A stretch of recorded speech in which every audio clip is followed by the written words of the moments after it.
You're listening to Errol Parker and Clancy Overall, editors of the Betoota Advocate, on Desert Rock FM.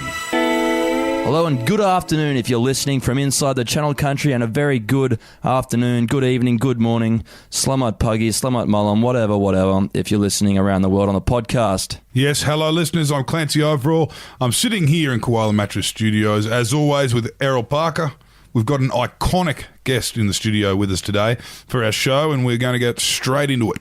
Yes, he's one of the voices, if not the voice, of cricket in this country, and I'm sure the vast majority of you listening to us right now have heard one of his famous impressions.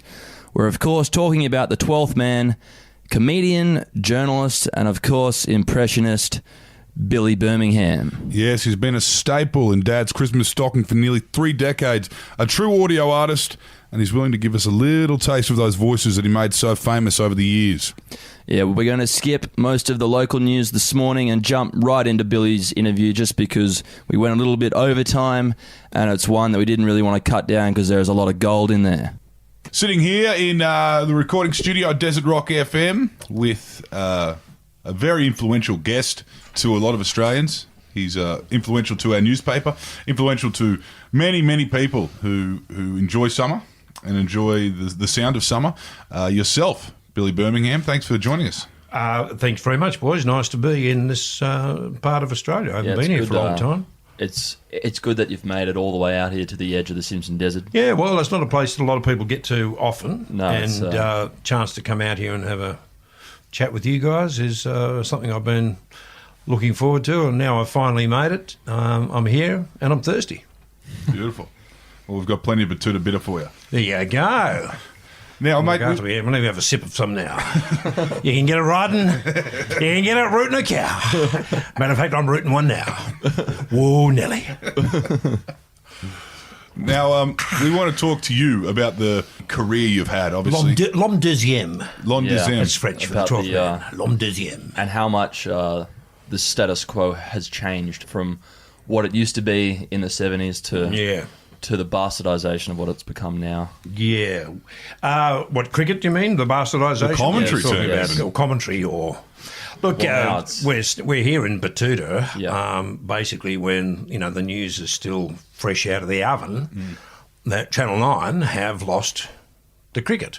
And to a lot of people, not even just young people, but, people my age, I'm 65 next month. Fuck, that sounds old, doesn't it? But anyway, a lot of people like me had lost fucking interest in cricket until Kerry Packer got hold of it in, 78 or whatever, and then with Richie Benaud, Tony Gregg, John Cornell's Strop, a lot of people know him as, and Hoax, and a lot of people revolutionised the game. And I don't think I can blow enough smoke up Kerry Packer's arse. Anyone who makes $1 out of cricket in 2018 owes a shitload of gratitude to Kerry Packer and those aforementioned people. But, that was kind of a revolution of the game of cricket. The way the game was presented, with the coloured uniforms and the cameras everywhere. And I always imagined KP saying, this is a fucking gladiatorial fucking sport. You got a bloke hurling a fucking rock down at someone at 100 miles an hour. As goes, it's got fucking steeped in history. Why isn't anyone fucking watching? And, so they've come up with this idea of how they cover the game. Late night. Late night, coloured uniforms, lights, and cameras everywhere. And all the naysayers who were freaking out about the 5-day game going to suffer as a result of this 50-over game that, Kerry focused on. They'd played one-day games, but they hadn't focused on it, whereas Packer decided to give sort of equal weight to these one-day games where people would come along, spend the day or the night or the whole series, the whole session rather, and go home with the result.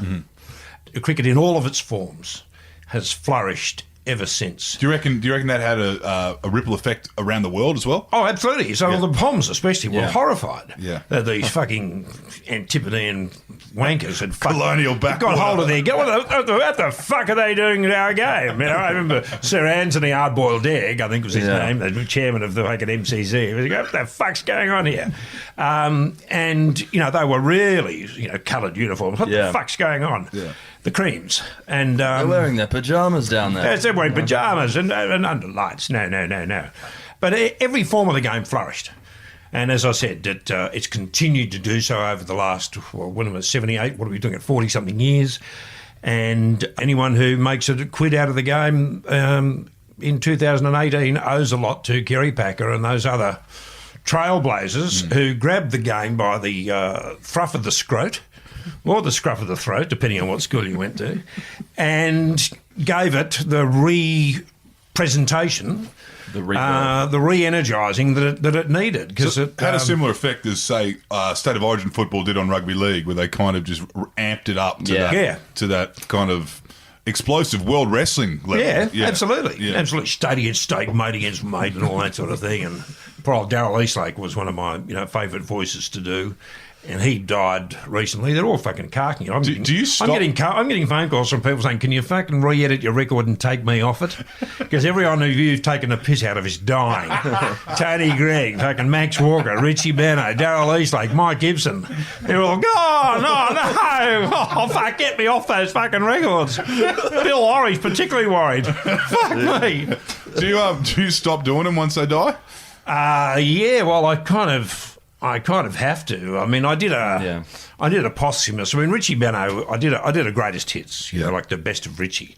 Yeah. I did a greatest hits general record, which was called Willy Nilly, and then when Richie carked it a few years later, I decided. I mean, the guy's been the backbone of every record I've done. He's been there. Even when I did a Wide World of Sports record, I managed to shoehorn Richie in there, typical stinking fucking hot day here in Bombay, and all that. I always had a cross to him somewhere in the world. And he was the mainstay, the backbone. He was where I started. It was his voice that got me into the whole 12th man thing back in the early 80s. I think I had him calling down from heaven for some radio sketch that I did. Put the... the choral orchestra in the background going with some sort of harp trill. Check 1 2 and a bit of echo in his voice. And Kerry, I'll be there in a sec. What the fuck? We're having a game of poker here, Benno. Where are you? It won't be a sec. Just on the phone to Australia. And so I think I've done him from heaven. A lot of people have been. All the Facebook people have been saying to me, Billy, now they're all dead, maybe it's time to have a game in heaven, where you get Max Walker and Tony Gregg and Richie commentating. Hansi Cronje, that's right, yes. I'll have 50 on the nose, Australia.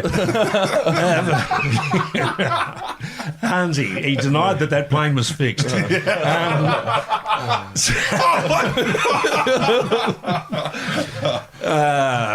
Watch out for that mountain, boy. Yes, we're going in for a closer look now. Oh, fuck. Hansi Cronje, But I've had such a good run with the whole 12th man thing. Yeah.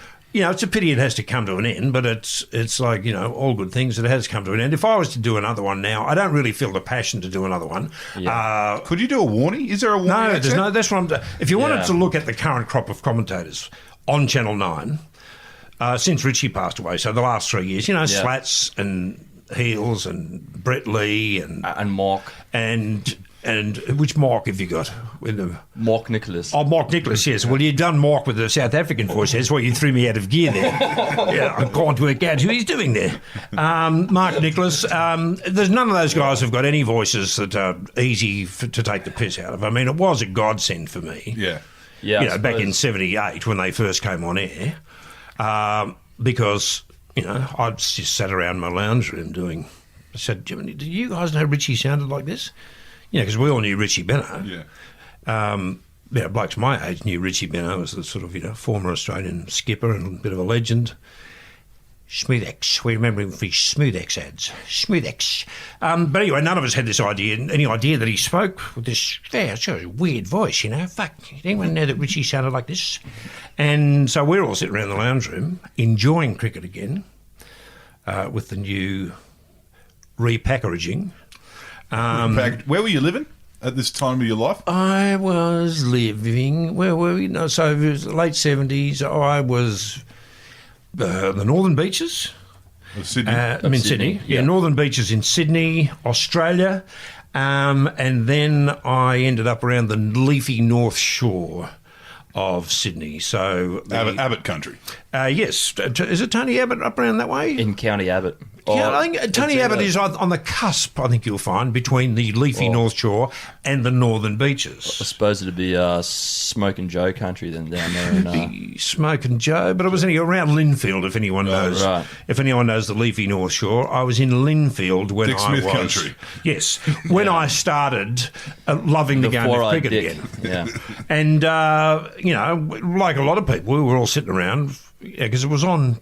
Once Channel 9's presentation of the Packer version of cricket started, we're talking November, December, January, February, 4 months. Yeah. And large chunks of TV time were spent with Richie and Bill and Tony and Max and all these guys presenting cricket to us. So, we were loving the new presentation of the game and having a few beers. And then, if you have a penchant...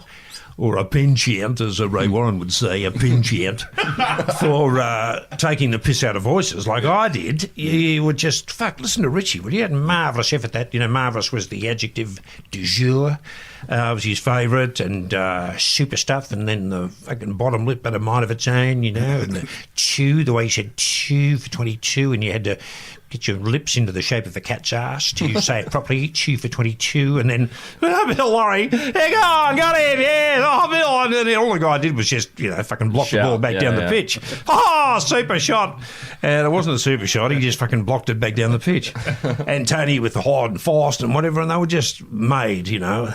And Maxie Walker with that big old breaking nose, and he had a big smile at his dog. So someone has... the schnoz, the old Maxophone.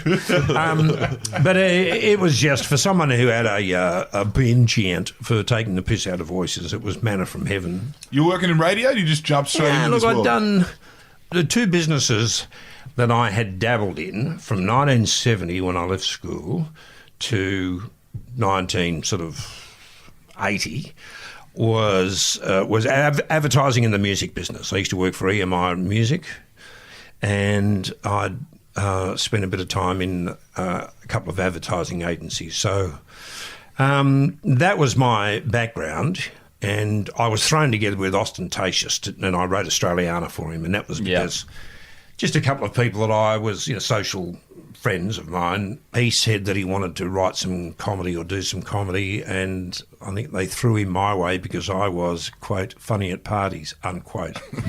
So that's when Austin and I got together. And can you give us some numbers on how that did? Because from memory, that was number one for... Yeah. Well, it was a live album. Well, we did a live recording of it. Yeah. We did I wrote Australiana was just... I used, instead of saying there's a bear, a Clacton Catholic, and there's a Pope shit in the woods and all those sort of, I used to say, how much can a koala bear, and just, does a wombat, and it was just stupid fucking one-liners. And Sandy, who's Austin's real name, I gave him the name Ostentatious from Austin, Texas. I don't know why. Anyway, he used to throw those lines out on stage whenever something didn't work. Yep. He'd say, oh, fuck, how much can a koala bear? And for some reason, he'd get the audience back again with a bit of a chuckle. So I ended up writing, the whole thing. I wrote down all of the ones that I had, and then I just wrote down all of the others that I could think of, Do you want a game of eucalyptus? Veggie might come too. Nulla bores me shitless. Hey, that gag, that whole thing has aged pretty well too. You could have had some hot mid-80s kind of... Yeah, well, look, it went to number one, and then we were taken to court. Brash's was the name of a record outlet in Victoria, and the Victorian Vice Squad raided Brash's store and charged them with two offences. One was selling an obscene item, which was all to do with the B side of Australiana. It wasn't Australiana itself. They took them to court for selling an obscene item and keeping on their premises for the purpose of sale an obscene item.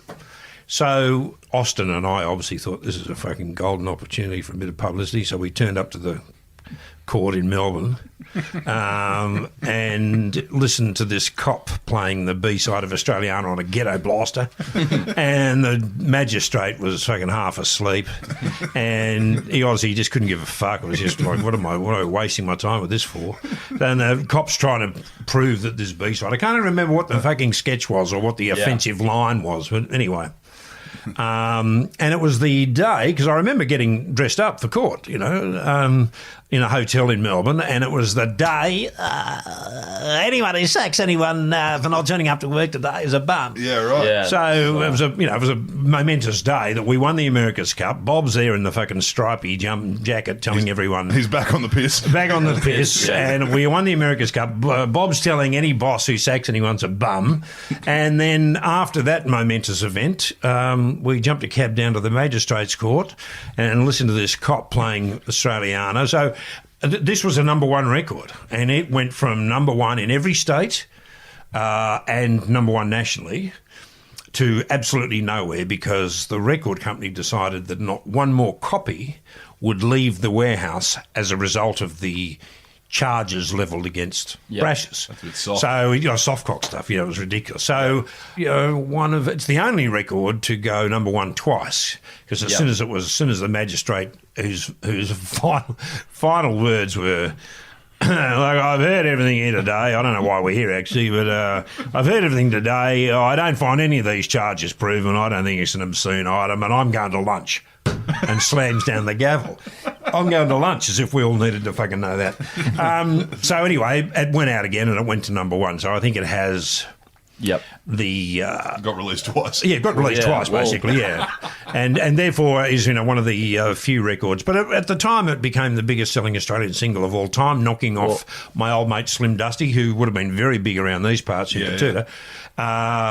And I got to work with Slim a lot when my job at EMI. I used to take Slim around to do his interviews and got pretty close to him and Joy, his wife. He's a lovely guy. Can you do a Slim?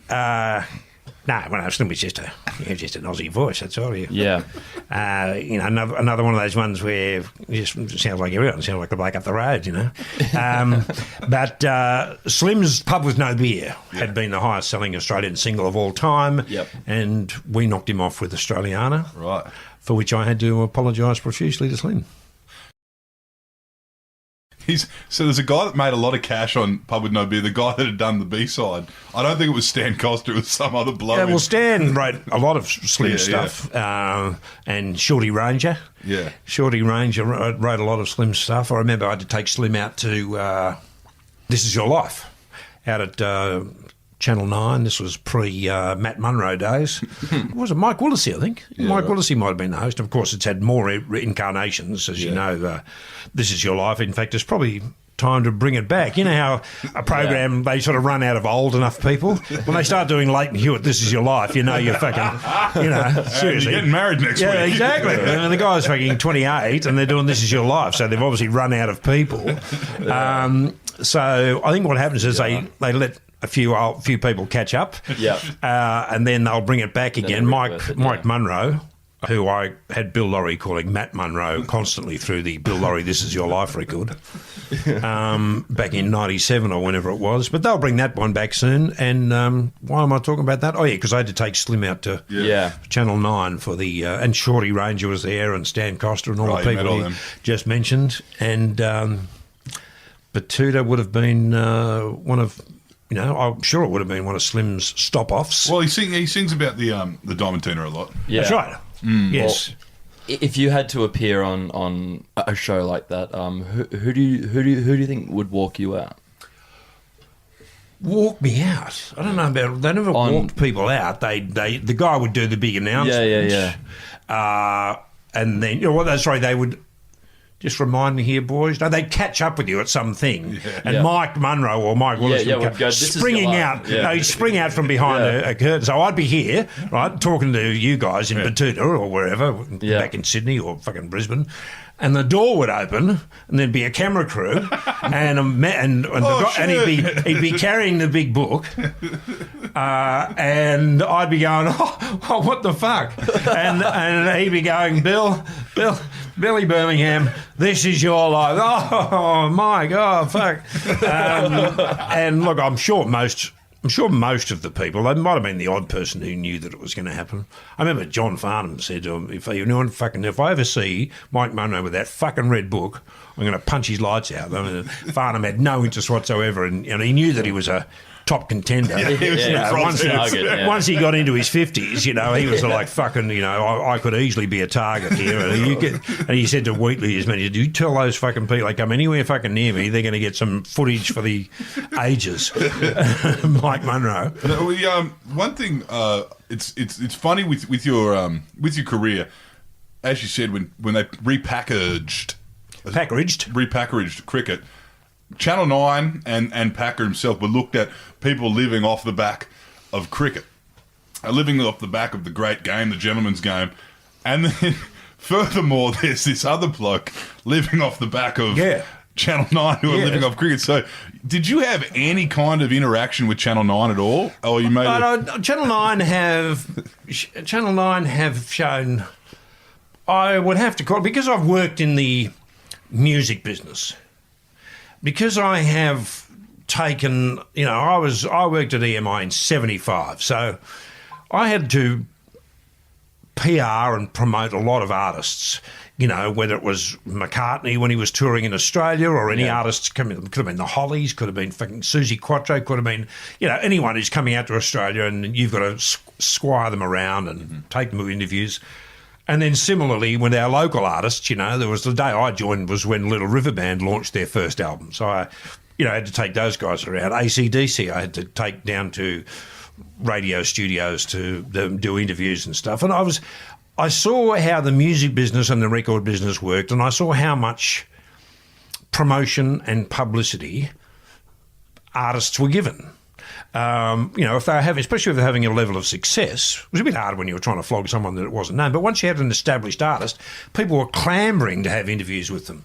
What I've always found is that the 12th Man has been a bit of a hard, as in difficult, sell. It didn't matter about the level of success. So Channel 9's approval and support of me was not commensurate with the level of success that I was having. It wasn't necessary. Well, it wasn't necessary. It pissed me off, often when, it took me 30 years to be interviewed in the Channel 9, cricket telecast. Yeah. Which was I don't know, was it 10 or 15 years ago they started the cricket show, which came on in the middle of the cricket? Yeah. And I know my record companies have tried to get me onto various shows, because I'm not, most of my stuff's been word of mouth, so I've never actually sort of been a publicity hound.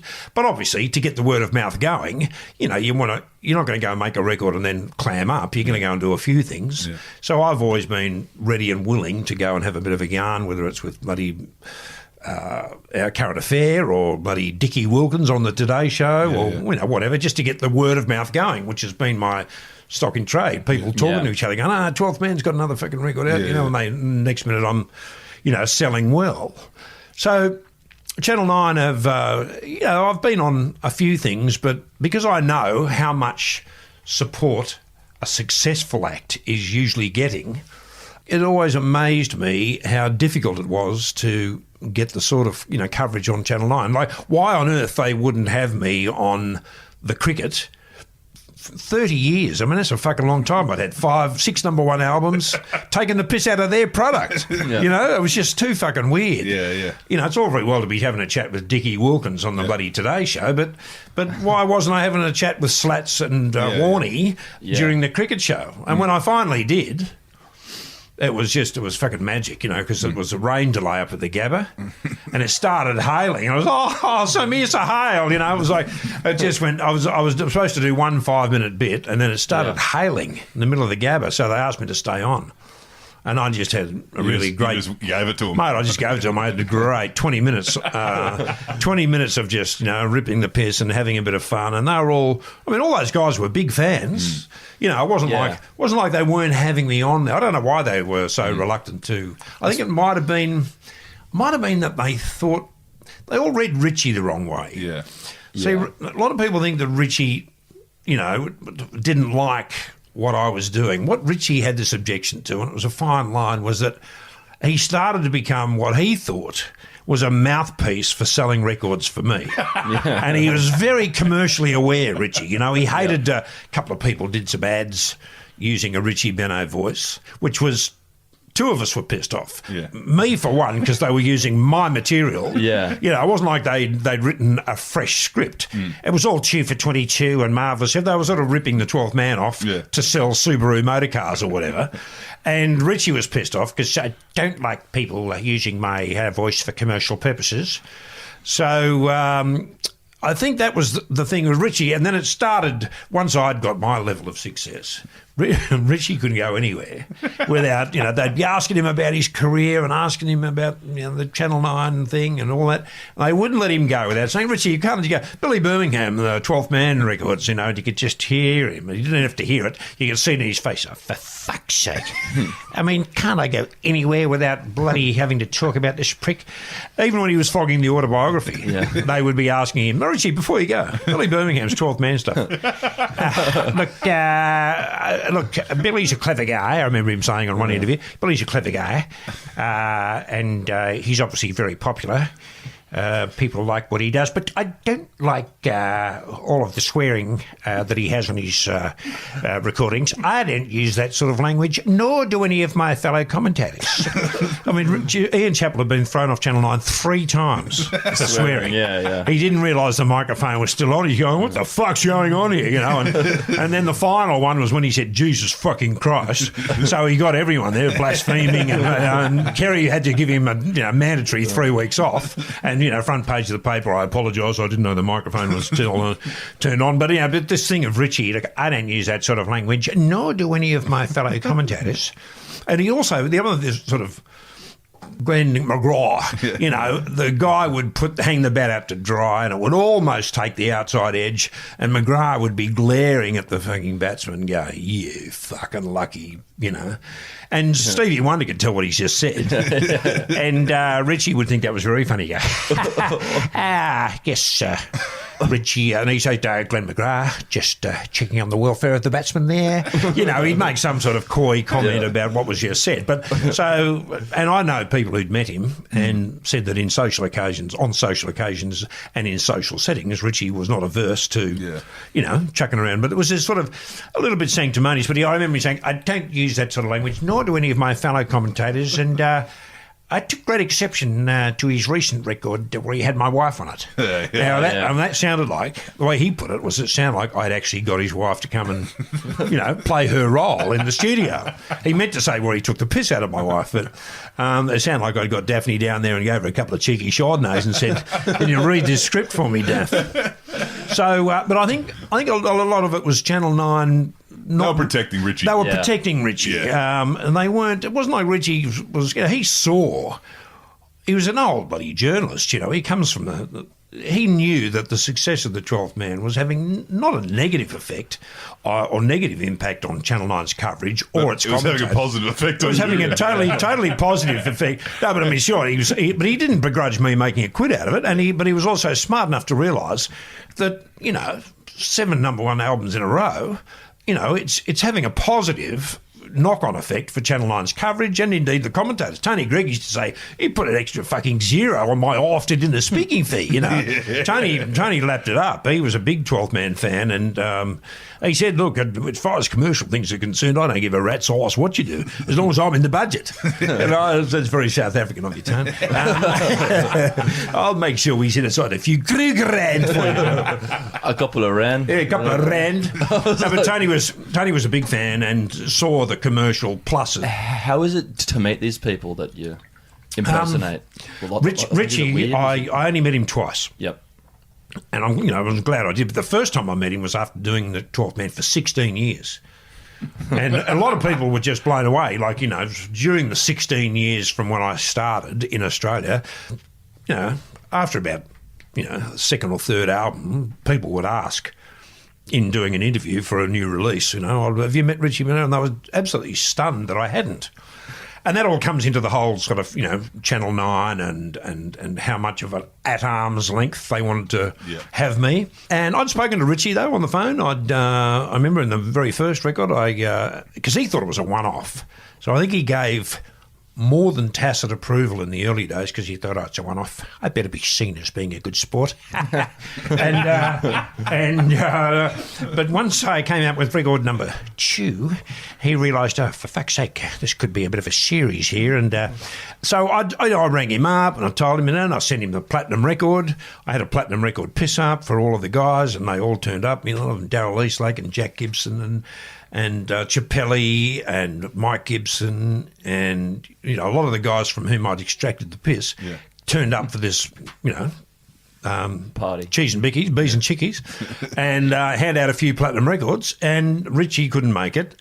So I sent him the platinum record, and he rang me and said, thanks very much, and I've got it taking pride of place in the office. I think it was as I did the second and the third album, he decided that it was just fueling the fire for the reasons I enunciated earlier about, I just get sick of it's almost like I'm a mouthpiece for flogging this fella's records, I don't like commercial endorsements and that sort of thing.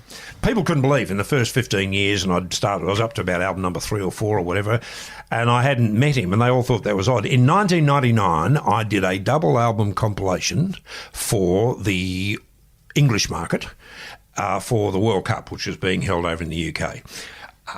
And Scotland were in the World Cup for the first time. I offered them £25,000 to have my name emblazoned across their jerseys because they had no sponsor, and got a fabulous letter back from the Scottish Cricket Union saying no. That would have been good. Oh, mate, of course it would have. And they said, no, it's a new game here. We're trying to introduce it to young people, and we don't think this is the right way to do it. I thought, fucking hell, it's the perfect way to do it. I had a lot of fans over there, bootleg fans in the UK. In fact, I think my bootleg audience in 1999 was more than the 300,000 commercial fans that I had in Australia, because it was 62 million people over there, and cricket was the second language, and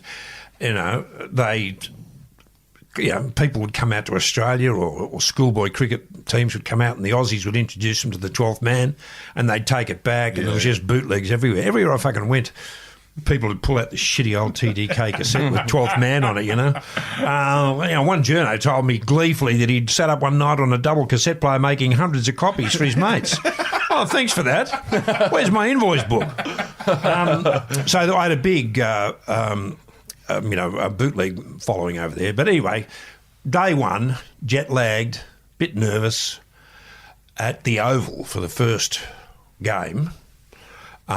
England versus South Africa at the Oval, and I'm doing my first interview, and it was the biggest interview actually of the whole 3-week tour, Jonathan Agnew on the BBC, and I'm just sitting there next to him, right behind Alan Donald, fucking steaming in to bowl to whoever it was, literally right with this beautiful old broadcast area with the sliding glass windows, and I'm right behind the bowler's arm, sitting there having a chat with Jonathan Agnew. Anyway, while I was waiting to do this interview in this little ante-room, there was everyone, Buddy Botham and Viv Richards and Jeffrey Boycott and everyone. And then all of a sudden I just heard, well, that sounds good, love. Yes, okay, well, I'll look forward to seeing you at about 7. And I'm thinking, is that someone doing me? Or is that the real Richie Benno? I couldn't see him. He was behind a fucking pot plant. Anyway, he emerged from behind the pot plant, and I jumped in front of him thinking, because the PR guy said, there he is, you're going to go say good day to him? I said, I never met him. And he said, you never met him? Yeah, but you fucking put your kids through school. 16 years, you never met him. I said, no. And so I just jumped in front of him, and I said, Richie, you can't put this off forever, mate. It's Billy Birmingham. How you going? And he was just, Billy, what a strange place to be seeing you. And I've often told this story on TV, and I do the reenactment of it because he was kind of moonwalking away from me. The whole conversation was done on the move. And it was like, Billy, what a strange place to be meeting you. And I'm not going to stop for a chat. And then he said something strange about, yes, I think we were supposed to meet on a golf course sometime in the past. I had no idea what he's talking about. And I said, oh, really? Oh, shit, I'd love to have a game with you one day, Rich. Oh, well, I'd have to improve out of sight before I took you on from what I hear, and I still don't know what the fuck he was talking about. So I'm just sort of going along with it, but the whole time it's the moonwalk away from me.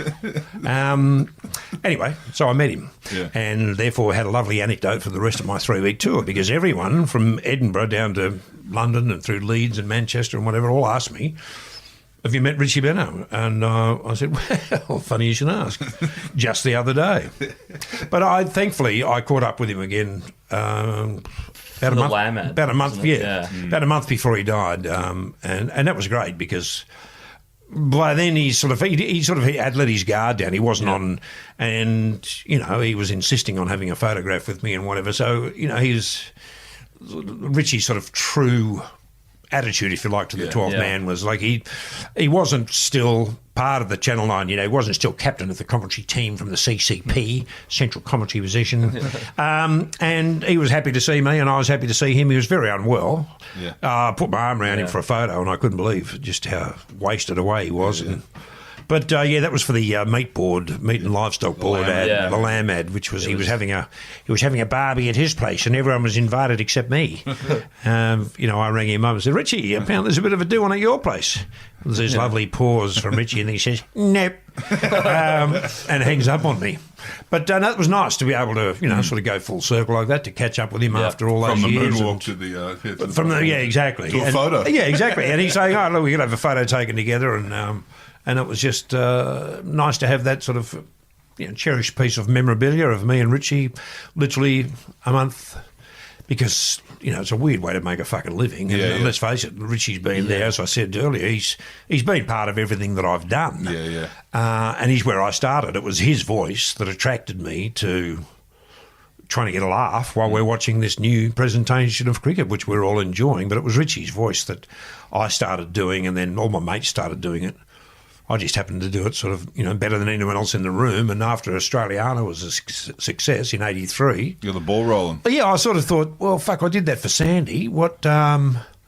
people were going, oh, what are you going to do? Follow it up. And by then, I was ostentatious as writer, manager, producer, driver, bum wiper. I was bloody, everything. And I just, I wasn't cut out for doing that. So... he and I sort of, parted company, but people were saying, you're going to try and follow it up with anything. And I thought, well, I should, because I was stoked that I'd written something that was so well received by the Aussie public. And so just a bit of an epiphany driving around one day, and I thought, what about, this was 84, and I thought, well, I've been sitting around the lounge room doing Richie and Tony and Bill and all those guys' voices as we watched the cricket. And it was certainly universally popular at that stage. Everyone, Channel 9's coverage was a massive ratings winner, as was their Wide World of Sports back before. Wide World of Sports was a big show then, because there was no Fox Sports and whatever where you're seeing the games live. It was all magazine-style show. Went for 5 hours or something. You go to Perth and come back and the thing's still going, And, so I thought, well, maybe I can get something out of that. So, and I knew it that well. I didn't need to have tapes of the show in front of me. I went out to the same backyard where I wrote Australiana, and I sat down with the blank sheet of paper and the HB pencil, which are my tools of choice. And I could just see Richie welcoming us back after the luncheon adjournment, which is now filled by the cricket show, but back then it was episodes of Gomer Pyle or some fucking thing, and I could just hear him say, the music, bum bum bum bum. Welcome back to the MCG, and welcome to our Melbourne viewers for the first time today. Marvellous day for cricket here today. And I'd always wanted to have, when I started thinking about doing, I always wanted to have commentators swearing like troopers and having it sound the most natural part of their, try and not attract any attention to it, but just make out that saying, fuck me, if they didn't just disappear quicker than you could say, gee, it was going to piss down. And it... it's just, I don't know, it's just something naughty schoolboy in me that wanted to have these guys all swearing like troopers and making it sound like it was just an absolutely normal part of the commentary. But you picked the format because that's what everyone else wanted to hear too. Yes, that's right. Yeah. Exactly. People used to say to me, like, when you have Richie saying, "Yeah, fuck me if they didn't," it's like you listen to it, and you think that's what they'd like to be saying if they weren't on telly. Yeah. And that's kind of where I was coming from. He's like, you you're like having a footy commentator. Oh, fuck, he's dropped it. Oh, what an idiot. Like that's what a commentator would like to say in the middle of a call. He has absolutely shit the bed. Fuck that. That was a try for all money, That's one thing we want to ask. You've given everyone a taste of Ray Warren. Oh, would you consider that? Made him, and Ray agrees with me on this because, he can't walk down the fucking street now without getting what I call the Benno treatment. Hey, Rabs! Oh, crunching tackle. I'm everywhere I fucking go, Birmingham. I'm getting these people yelling out at me because, that's what used to happen to Tony Gregg. And Tony used to tell me, like, he's walking with Richie in the concourse at Brisbane Airport and, have these marvellous effort that and blow it out your arse, Tony. And they used to get all these 12th manisms hurled at them. And Rabs started to get the same thing. And I've made him... I called him the second most impersonated man in the country, and now the Richies left these parts. Dead set, I think Rabs would have to be one of the most impersonated. Great voice. Yeah. Dead set in the fair dinkum department. DS in the FDD. One of the best voices.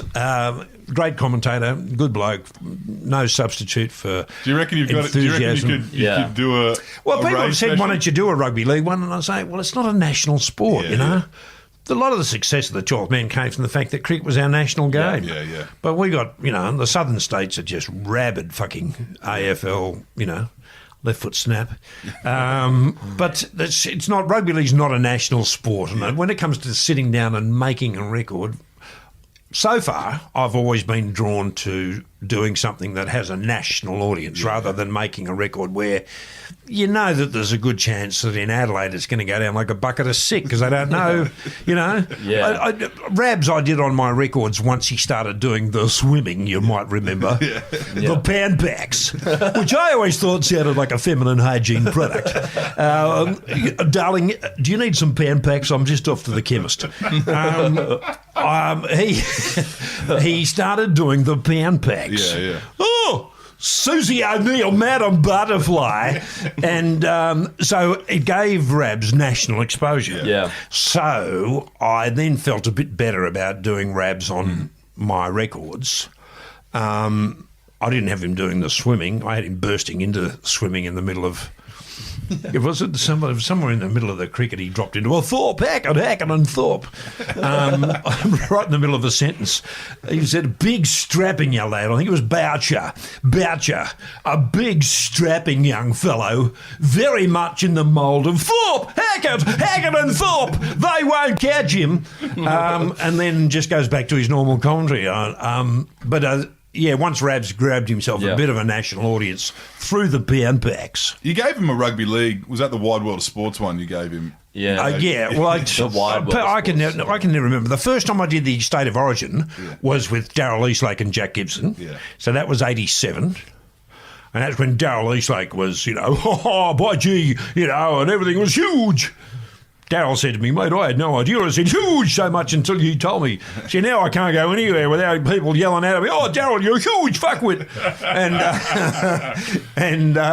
So Darryl Eastlake and Jack Gibson and Mike. The Islander names when we Oh yeah, that's right. Eventually I had Rabs doing a bit of State of Origin in Wide World of Sports too, and then on subsequent record, I had him giving the updates on the Kiwi Rugby League team to Ken Sutcliffe, wasn't it? Ken, look, I've just had an update on some of the changes to this New Zealand side, and I thought I might give you a bit of a heads up for the bulletin this afternoon. Yeah. It was a one-sided conversation. Yeah. And, the hooker is varicose venicola. And the props, will he tell Lou a lie? And he'll only ever lie to Lou. And then I've basically done a new team every year. Now you got, Lenti Momoa. Why won't he return it to me? And rustled up some tucker. It was the one you could have tongue twister. Stacey Jones. Oh, fuck, some of these names. Tongue twisters. Stacey Jones. Let him have another pie. Will he lose a kilo or two? Will he slip her a tonguey? He don't even know her. Bend her over. You know, they're great. Just in the same mould as I've had a lot of fun with. The Pakistani, Indian and Sri Lankan names. Yeah. Which, of course, these days are Muslim names. And if I was to invent the 12th man now, I would be hung, drawn and quartered and the records would never see the light of day. Because every fucking PC brigade, well, you can't fucking do that. Thankfully, when I started, they were Sri Lankan cricketers' names and Pakistani cricketers' names and Indian cricketers' names. Yeah. Yeah. But Kathy McCabe from The Telegraph said to me a couple of years ago, do you reckon you could give birth to a 12th man now? And I sort of thought about it for the first time, and I thought, well, what she's saying there is, if you just came out and started doing all these, well, that's what silly names. I mean, people would be going, oh, that's fucking, Well, of course, nothing I said was ever saying anything about race, creed, or culture. There was nothing any fucking anti-Muslim about it. It was just doing Australianese. Australianese. But it was wordplay. It was if you've got Mahindra Amanaf and Sunil Gavaskar became Cutty's Amanaf and Sunil Gavaskar. I mean, it was just mucking around. They happened to be the two openers for India. Yeah, but that's what we were saying earlier with ostentatious. That particular bit, I think that's aged so well that you couldn't even be called out on anything in there. No, there was nothing again. There was nothing in that. That's absolutely pure wordplay. But it could have been anything in that. Mind you, the dope section where. Well, Bill said he'd like a smoke. No one knew where the dope was stashed. I said, I think Marino's, but I was just spinning a bit of a yarn. Oh, sorry, boys, knocking the studio down. And then Alice springs into action and starts to pack Billabong. That section I had to edit out of the film clip, so we ended up having the censored version and uncensored. Right. So Countdown wouldn't play. Countdown never played it anyway, but I'm saying anyone who was going to play the clip, and there were very few people who did, but a couple of people played the clip and they played the censored version where there was a nice edit point, thankfully, where any reference to marijuana and packing Billabong and the Tally Ho Bart and all that sort of shit. They kept Platypus in there. They kept Platypus and probably seen a cockatoo, and they kept that out. They kept all that in there. Yeah. So, look, it's harder to pick than a broken nose what people are going to censor and what they're not. Yeah, it's all aged a little bit better than the likes of Rodney Roode and Kevin Bloody Wilson. That stuff that they did, they probably couldn't give birth to. Well, a lot of people. The Telegraph did an article recently. You guys might have seen it. The Daily Telegraph in Sydney did a thing about is PC comedy. And I said, look, you're going to have to speak to the guys who do it for a live comedy for a living. I said, I make records. And, one thing I will say is that if I was to do a 12th man, if I was to launch a 12th man character now, the people would take umbrage, absolutely for no reason whatsoever, but they just would, about the fun I have with the Pakistani, Indian and Sri Lankan names, which is just pure, unadulterated wordplay, nothing else at all. Nothing at all about race, creed or culture. Never has been, never will be. Just like Mal Meninga, smell my finger. Yeah, exactly. Exactly. It's just taking the piss. Yeah.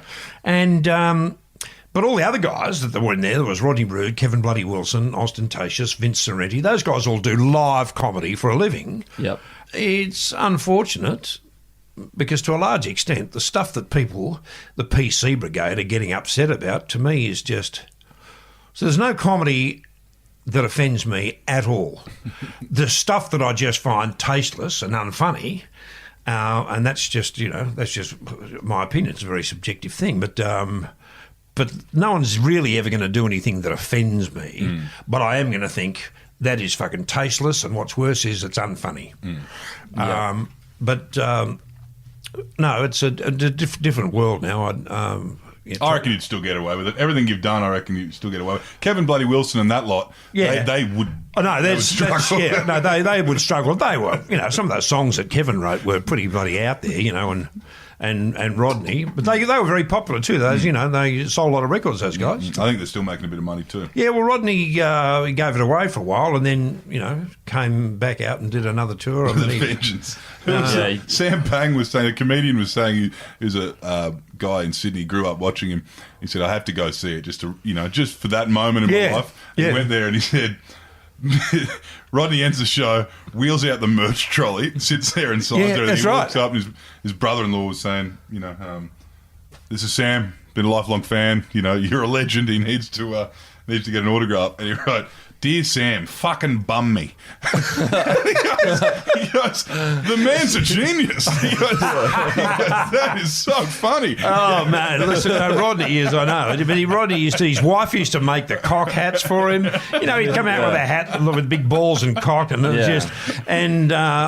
Pat, his wife. So we were there. Like when Rodney, he launched the Comedy Store and Ostentatious did the bloody audition back in 80. Vince Soretti was a waiter and he wanted to be a comedian, and occasionally Rodney would let him take off the apron and jump up, and Vince used to do stuff mainly based on TV ads, taking the piss out of K-Tel stuff and whatever, but that's the very early days when the Jamison Street Comedy Store, to me it was the birth of stand-up comedy, because Melbourne, which was comedy capital of Australia, was all theatre review, university review type humour, but the actual hardcore man and microphone, they weren't doing RSLs. No one was doing that. Stand-up comedy was a bloke doing a prawn morning at the Illawarra Workers Club or something, but to the bulk of Australia, the comedy strip, Comedy Store, Robin Williams and all those guys, we didn't have that. And that's what Rodney brought to the Jamison Street Comedy Store was, a legitimate, funny thing happened on the way to the man and microphone, stream of consciousness. And a lot of the Melbourne guys who wanted to do that started coming up to Sydney to have a crack. Right. And then that's when, as I said, Ostentatious did an audition, and he became a regular down at the Comedy Store. But it's I haven't been to a comedy room for ages. Have you guys been? Have they got a Betoota Comedy Store? We did have one, but it burnt down. Right. At the it was overinsured, so we. Yeah. I understand. Irish stock take. Just before we wrap up, tell us the budget. Tell us the studio. Tell us how you recorded that first album. Yeah, well, I'm interested in here because Betoota have just refitted, I suppose you call it. Koala Surfer Studios, if you will. Did they? Right. Is that what it is? Yeah. Yeah. Now, there's a bit of simpatico there because Koala being a mattress supplier, what you guys have done here is a little bit more upmarket than I'm used to. Right. The 12th Man's records have always been made in what I call a homemade studio. And I mean by homemade, I mean 3 mattresses jammed up into the corner of a room. That gives me the sort of, the soundproofing, the booth. Throw a doona over the top to give it a ceiling. And lifting up the doona cover and hopping inside it is going into the studio.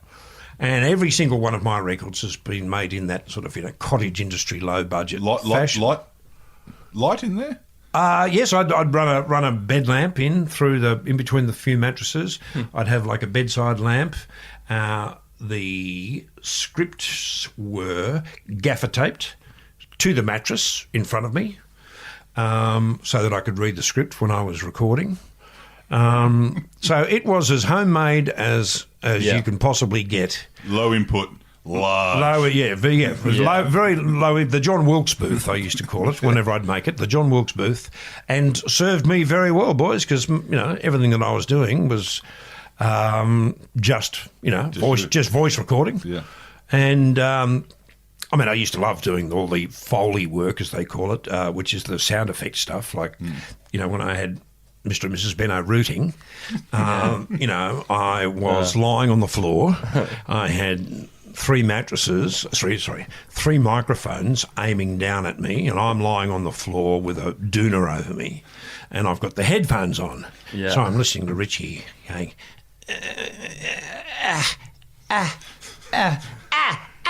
and so I had the 8-second route, and what I had to do was to fluff the doona in time with the thrusts, if you like. Right. And I always loved, doing that stuff, or the poker game that Kerry Packer was having, and I had all the chips and stuff. So that's all done with, Froggy, my engineer, playing back the audio to me, and I would have to throw the poker chips in, or ruffle the doona, or Richie having the longest piss in the history of the world, while he's talking to his wife, I've got a long day ahead of me, and you hear him off, a bit of reverb, so he's in the next room, and he's and the piss just went for 2.5 minutes. And I love doing all that's one of my favourite things. Usually because it means I've done my bit, I've finished my script, and I've finished my. You're on the home stretch. I'm on the home stretch, and then all I have to do is just now make it come to life with crowds and bat hitting ball and poker chips, or having a piss, or having a root, as it might. Well, just before we say goodbye, Billy, it's been 12 years since Boned was released. Is it? Yeah, shit, you're right, 2006. So is there any plans for the future? The only thing I can say to you and all the people in the Diamantina, and in fact all around Australia, because I know the show has very much a national flavour, national audience, national appeal. All I can say to people out there is... never say never, and especially now that the cricket has found a new home, or indeed semi-detached home. On one side is Channel 7, and on the other side of the semi is Fox Sports. So what do we know about Fox? We know that it's Gilly, whose voice is about as interesting as a broken arm. And Mark Waugh. And Mark Waugh, who's similarly exciting. And then on the other side, who have Channel 7 announced? Slater and Ponting. And Damien Fleming. There you go. Yeah. They are three of the most nondescript voices. So I don't want to get I don't want to get 12-man fans' hopes built up. Yeah. But... I suppose what I can do is give Channel 7 a go, give them a go, give Fox Sports a go, and if there are any voices or comedy idiosyncrasies that are worth extracting the odd litre of piss, then I might have a crack at doing one. But I don't think so. I think I have had such a great run with the 12th man. I have had a fan base like no other artist has, because I don't appear live, because I've never done film clips and whatever. The organic affection that people have had for the 12th man, a lot of people have literally, and they tell me this, grown up with me. Mm-hmm. And I always say to them, I think you mean not grown up with me. And they, yeah, I know what you mean. Schoolboy humour is alive and well. But a lot of people, they were in their late teens when I started in 84, and they're now... middle-aged, got a couple of kids, and the 12th man has been a part of their life. Every time I did a record, they go and buy one. People have come up to me, honestly, with tears in their eyes, saying, the only connection I had with my father and grandfather was listening to your records down the back shed on Christmas Day. Apart from that, we didn't fucking talk all year. But we would disappear from the women folk and the kiddies and go down the back shed and listen to 12th Man records, and I've had people tearing up. So I always describe it as a very organic affection that people have had, and that's been having worked in the entertainment business and seeing that sort of reaction from people. It's a nice thing, and the most enjoyable thing about the whole 12th Man story, really. Well, never say never. Never say never. No, never say never, but... don't hold your breath. Thanks for joining us, Billy. Thanks for joining us, Billy. Thanks very much. And what do we call ourselves? Desert Rock FM 96.5. Desert Rock FM, like Richie Benno here, and even though I'm dead, we'll come back here to Desert Rock FM in just a few moments. And that was the late Richie Benno from heaven. Richie, if you're listening, hope you're comfortable. How was that? Until next week, I guess. I hope all of you enjoyed listening to us laugh for... Giggle like school children. For about an hour or two. But until next week, my name is Errol Parker. Never talk to the police without a lawyer, and stay out of the pokies. I'm Clancy Overall. You be kind to each other.